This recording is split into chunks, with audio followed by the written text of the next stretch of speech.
Welcome, I'm the Brit, and today I'm gonna be doing something a little different. So I was drawing the other day, just some of my characters, because I haven't drawn them in a while. I've been drawing mostly chibis for this month, specifically for the Halloween thing. And I know, they're not there right now. I only have the witch out, and I have one more that I'm working on. But I was thinking, I've been drawing chibi faces for the longest time. I should probably start practicing doing normal-ish faces. Because it's been a long while since I've done that. Because I've been trying to focus on chibis and making them better. So if you're noticing here, I'm struggling with getting back to non-chibi type of art. And it's actually a really good thing that I went back and tried to focus on the normal stuff and take a break essentially from the chibis. So I've also been thinking about doing maybe more of these sorts of videos where they're not really sped up as quickly as that which one that you guys have may or may not seen, because you get to see the process a lot better compared to when it's sped up. Like when it's sped up, it's like what the fudge am I looking at? It's really cool looking at it, and for me personally, whenever I see other people speed paint, I really do pick up on certain things that they do because I pay very close attention to it, especially for those artists that I'm really curious in how they do their process. But I know some people that don't pick up on those things as good as I can, maybe. I don't know if that's right, but they prefer the slower process, and I totally get it, because with the slower process of actually being able to see how they do it, you pick up on more things because you can process it in your brain a lot better. So I figured, you know what, maybe I could do some of these slower types of art stuff. They're not even speed paints. What you're seeing here is basically how fast I draw. Right there. I'm finally getting the face structure right. Yes, it took a long time. Doodles aren't perfect. For those of you that are like, oh my god, my doodles suck. No, listen, there's some times where you're gonna have doodles that look amazing and you'll be like, oh my god, where the fudge did this come from? And then there's gonna be times where you're gonna look at your doodles and you're like, where did this come from? So it could go either way, and that's the thing with doodles. It's the perfect time to experiment with your style, with how you want to learn, and all that stuff. Like in the beginning of the video, you saw the horrible faces I was creating. I mean, I personally think they were pretty bad. Some of you might think they're actually really good. I don't know. But for me, right now, the face that I'm doing is a lot better. It's getting to where I want it to be. And that makes me really happy.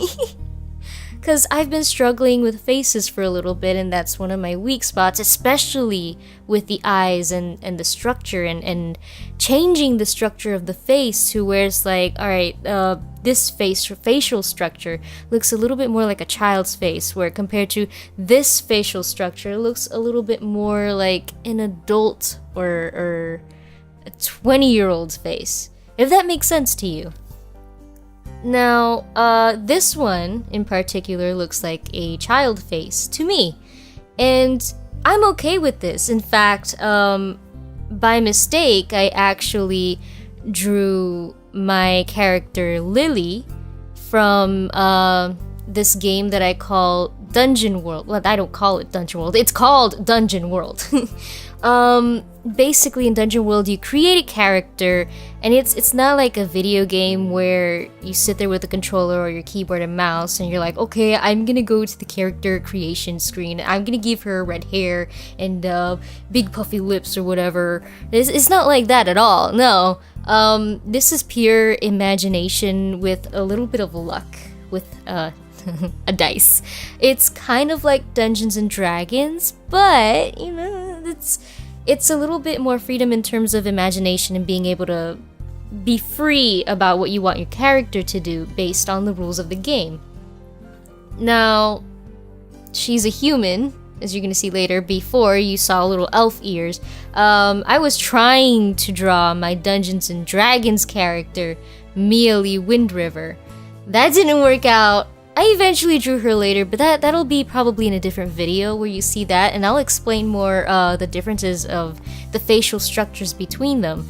Now, Lily is actually, I think she was like 10 years old or something. She's a 10-year-old playing Dungeon World in a crazy fudged up, oh man, it was such a great campaign though. We never finished it, but I loved it.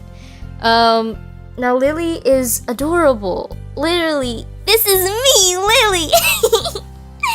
Oh yeah, so in these games I like to use my voice acting abilities and, you know, practice them with these games and stuff, and then actually create the character and practice my art at the same time. So this for me is like, oh my god, I could create something like little project or whatever, and it's really exciting. So subconsciously I was drawing Lily. I didn't mean to, she just appeared.